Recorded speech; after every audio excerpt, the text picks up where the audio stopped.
Oke, kita lanjut yang kedua.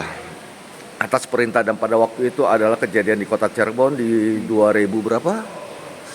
5 April 2019. 5 April 2019, padahal saat itu juga kalau saya lihat ya ditampilkan itu alat buktinya semua ada di Pak Hakim ya, sudah sama di pengacara. Ya, oke. Itu pun termasuk ada Presiden RI, Benar ada Presiden RI.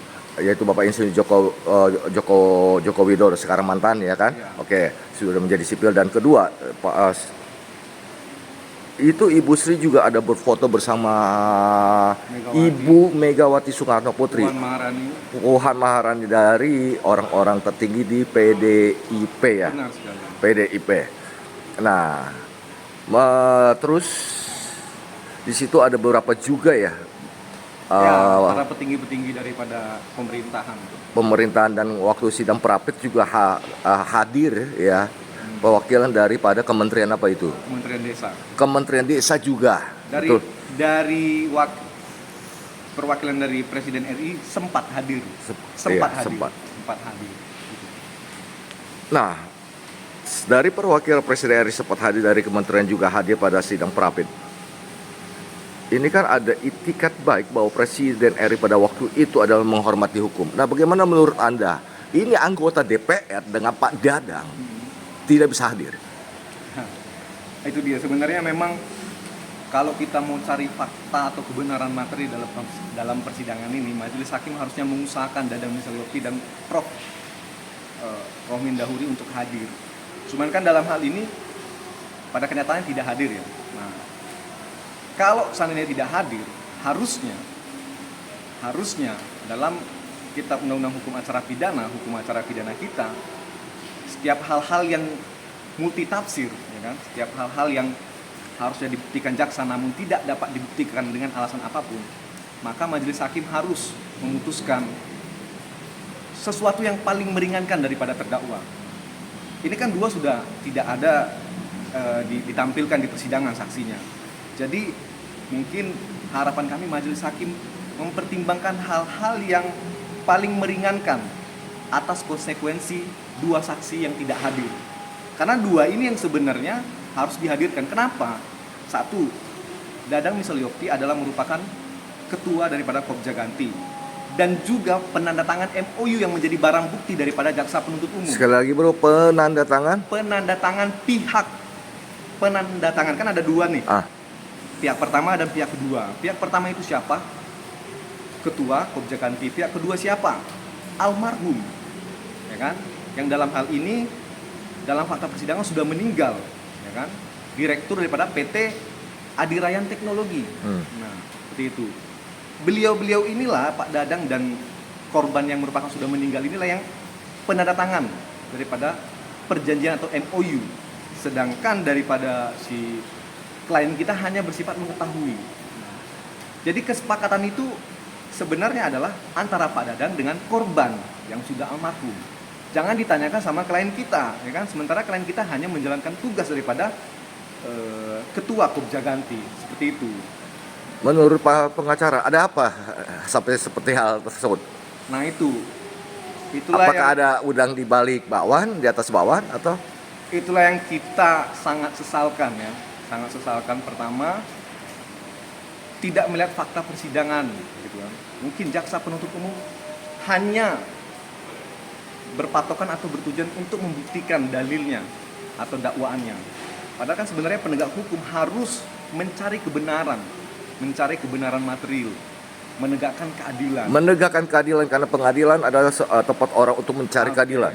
Ya, menegakkan keadilan. Kalau misalnya dilihat dia di fakta persidangan bahwa Ibu Sri tidaklah berdiri sendiri dalam peristiwa yang diduga pidana, harusnya dituangkan dalam tuntutan. Namun seolah-olah masih juga didesain bahwa Ibu Sri Sutarti merupakan subjek hukum tunggal yang melakukan dugaan tindak pidana penipuan. Padahal dalam fakta persidangan sudah jelas Pak Dadang di situ terlibat, kan? Profesor Dr. Romi. Meskipun harus dibuktikan juga kebenarannya, kan? Mungkin dari segi kuasa hukum Ibu Sri Sutarti sudah dibuktikan dalam bukti surat, kan? segala bukti-bukti sudah mengarah kepada Pak Dadang Miswakyopi. Kepada Pak Dadang Miswakyopi yang juga menjabat sebagai ketua harian KONI ya kalau nggak salah ya. Oke, iya. Lalu Gitu kemudian Prof Romin. Kenapa Romin harus Bengkulu. Prof Romin? Karena program Desa Terang ini sempat berpindah beralih kepada yang namanya GNTI, Gerakan Nasional Tani Sempat Indonesia. Siapa itu GNTI? Ketuanya adalah Pak Profesor Rohmin Dahuri. Ketua Gen, Siapa Profesor Rohmin Dahuri? anggota DPR RI dari Anggota fraksi DPR RI dan merupakan PDIP. kader daripada PDIP. Kenapa dia tidak bisa datang? Itu sangat tidak logika menurut saya, karena dia dalam hal ini ketika dipanggil sudah menjadi anggota DPR RI. Harusnya dia mematuhi surat panggilan daripada jaksa penuntut umum. Nah, gitu. Apakah ada yang ingin disampaikan untuk pemerintah yang baru, Bapak Presiden Prabowo, mengenai kasus ini, bro? Apalagi kedua orang tersebut adalah salah satunya Profesor Dr. Romin Dahuri ada di DPR, bro, yang tentunya harus bisa mencerminkan etikat baik, menghormati hukum sebagai panglima tertinggi di negara ini. Ya, kalau untuk pesan untuk Presiden RI ya seperti itu. Ya, kita berharap bahwa penegakan hukum bisa terus dilaksanakan dengan baik ya. Mungkin pada saat hari ini kita menilai bahwa keadilan itu kurang berpihak kepada kita, ya kan, selaku kuasa hukum Ibu Sri Sutarti. Namun kita tetap berharap bahwa Pengadilan Negeri Jakarta Selatan melalui Majelis Hakim Pemeriksa Perkara, ya kan, bisa menegakkan keadilan seadil-adilnya. Ya, seperti demikian. Kita hanya bisa berharap, dan alat bukti yang kita tunjukkan dan saksi bisa menjadi pertimbangan yang meringankan kepada Ibu Sri Sutarti. Bahkan mungkin harus lepas atau bebas. Karena pembuktiannya menurut kita ya selaku kuasa hukum tidak sempurna, tidak dua alat bukti yang cukup. Seperti demikian. Jadi kita berharap bahwa keadilan, putusan bebas ataupun lepas, itu sangat kita harapkan dalam perkara yang sedang kita tangani, klien kita Ibu Sri Sutarti. Dan untuk satu lagi, bro, untuk Bapak Kejagung mengenai jaksa yang tidak bisa memanggil saksi, ada yang ingin disampaikan? Untuk pihak Kejaksaan Agung ya, seperti yang sudah kita sampaikan juga di persidangan, bahwa Pak Dadang pada saat dipanggil paksa itu hanya alamat yang ada di Jakarta yang dipanggil. Padahal seperti yang kita ketahui bahwa alamatnya juga ada juga di luar Jakarta kan, dan harusnya jaksa menelaah atau meneliti kemana nih orang, ya kan, tidak ujuk-ujuk menyampaikan surat ke satu alamat tanpa menyidik kembali atau meminta mencari lagi alamat barunya. Karena sebenarnya kan seperti yang kita ketahui dia ada di suatu daerah yang mungkin yang harusnya jaksa sudah ketahui. Karena Pak Dadang dan Pak Profesor Rohmin Dahuri itu hadir dalam pemeriksaan BAP di Polres Jakarta Selatan. Kenapa sekarang tidak hadir? Bisa hadir waktu di BAP di Polres Jakarta Selatan. Di pengadilan tidak. Di pengadilan tidak. Kenapa demikian kan? Mungkin takut atau bagaimana, ya kan? Atau takut viral dan segala macam.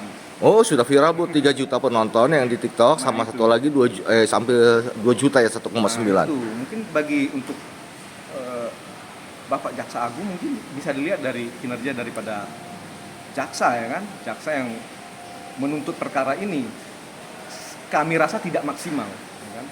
Dan itu sudah kita surati terkait hal-hal tersebut. Sudah disurati. Pada saat persidangan di awal yang tidak kita ketahui.